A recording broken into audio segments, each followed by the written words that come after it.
ناظرین، Urdu knowledge channel میں آپ کو خوش آمدید۔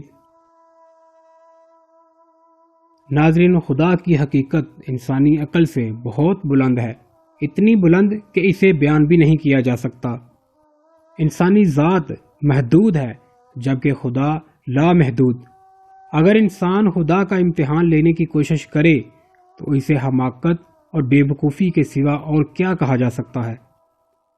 اس ویڈیو میں ایسا ہی ایک واقعہ پیش کرنے کی کوشش کر رہا ہوں جو کہ حضرت علی رضی اللہ تعالی عنہ اور ایک یہودی کے درمیان ہوا، جس کو مولانا جلال الدین رومی علیہ الرحمہ نے اپنی کتاب حکایات رومی میں تحریر کیا ہے۔ یہ واقعہ بہت ہی دلچسپ اور نصیحت آموز ہے کہ کبھی بھی ہمیں خدائے رحمان کو آزمانے کا تصور نہیں کرنا چاہیے۔ انسان کی کیا اوقات کہ وہ حقیر انسان ہوتے ہوئے جنوں انس اور تمام مخلوقات کو پیدا کرنے والے کو آزما سکے۔ ویڈیو کو مکمل دیکھیں تاکہ آپ کے علم میں اضافہ ہو سکے اور ذہن کو وسعت مل سکے۔ ناظرین، ابھی تک اگر آپ نے میرا چینل سبسکرائب نہیں کیا تو میرے چینل کو سبسکرائب کریں اور ساتھ ہی بیل آئیکن بٹن پر کلک کریں تاکہ آپ کو ہر نئی معلوماتی ویڈیو کے متعلق انفارمیشن مل سکے۔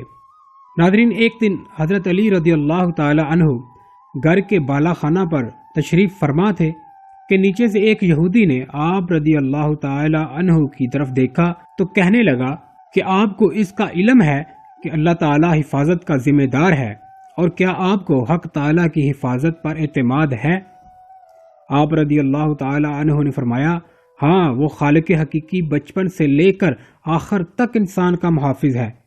یہودی نے کہا، اگر آپ کو واقعی اس بات کا یقین ہے تو آپ خود کو بالا خانہ سے نیچے گرا دیں تاکہ مجھے بھی معلوم ہو جائے کہ خدا آپ کی کیسے حفاظت کرتا ہے، پھر میں بھی آپ کا ہم عقیدہ ہو جاؤں گا۔ آپ کی یہ عملی دلیل میرے حسن اعتقاد کا سبب بن جائے گی۔ حضرت علی رضی اللہ تعالی عنہ نے کیا خوبصورت انداز میں اور نصیحت آموز ارشاد فرمایا، کب بندہ کو یہ حق پہنچتا ہے کہ وہ خدا کی آزمائش اور امتحان کی جرت کرے۔ اے احمق نالائق، بندے کی کیا ہمت کہ وہ حق تعالیٰ کا امتحان لے۔ یہ بات تو صرف حق تعالیٰ کو ہی زیب دیتی ہے کہ وہ اپنے بندوں کا امتحان لے تاکہ ہم اپنی حقیقت سے آگاہ رہیں اور اس کے عالم الغیب ہونے کے بارے میں ہمارا عقیدہ پختہ رہے۔ اگر پہاڑ کے دامن میں ایک ذرہ پہاڑ کی بلندی کو دیکھ کر کہے کہ اچھا، میں تجھے وزن کروں گا کہ تو کس قدر طول و عرض اور وزن والا ہے، تو اس بیوقوف ذرے کو سوچنا چاہیے کہ جب اپنی ترازو پر پہاڑ کو رکھے گا تو اس کی ترازو ہی پھٹ جائے گی۔ اس وقت نہ یہ ذرہ باقی رہے گا، نہ ہی اس کی ترازو سلامت رہے گی، تو وزن کا خیال محض احمقانہ ہوگا۔ ایسے احمق اپنے قیاس کے ترازو پر ناز کرتے ہیں اور اللہ والوں کو اپنے احمقانہ خیالی ترازو میں تولنے کی کوشش کرتے ہیں۔ جب اللہ والوں کا بلند مقام ان بے وقوفوں کی ترازو میں نہیں سماتا تو خدا ان کی گستاخی کی نحوست اور شامت کے سبب ان کی ترازو کو ہی ریزہ ریزہ کر دیتا ہے، اور پھر یہ کم ظرف لوگ حماقت در حماقت میں مبتلا ہوتے چلے جاتے ہیں۔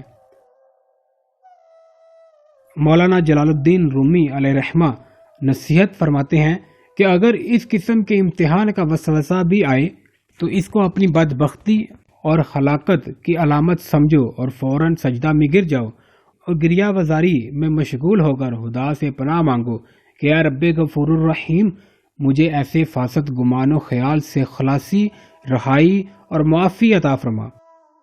ناظرین، امید ہے کہ آپ کو میری ویڈیو پسند آئی ہوگی۔ اس ویڈیو کے متعلق اپنی رائے کمنٹس باکس میں ضرور دیں اور میری ویڈیو کو لائک شیئر ضرور کیجیے۔